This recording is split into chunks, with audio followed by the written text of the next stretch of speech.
اللہ تبارک و تعالیٰ نے قرآن کریم میں فرمایا تعاونوا علی البر، نیکی کے کام میں اپنے بھائی کی مدد کرو۔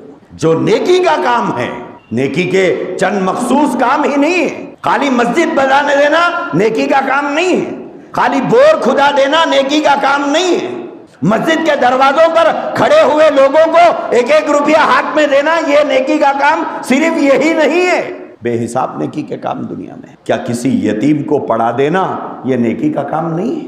کیا کسی بے روزگار کو روزگار کمانے کے سلیقے بتا دینا کیا یہ نیکی کا کام نہیں ہے؟ کیا کسی کے غریب کو اس کے سر پر آسرے کے لیے ایک جھوپڑا ڈال کر دینا کیا یہ نیکی کا کام نہیں ہے؟ کیا آپ سمجھتے ہیں کہ ثواب صرف مسجد بنانے سے ملتا ہے؟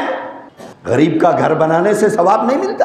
کیا آپ سمجھتے ہیں کہ مدرسے میں پڑھنے والے بچوں کو کھلائیں گے تو ہی ثواب ملے گا اور محلے کے غریبوں، یتیموں، بیواؤں کو کھلائیں گے تو ثواب نہیں ملے گا؟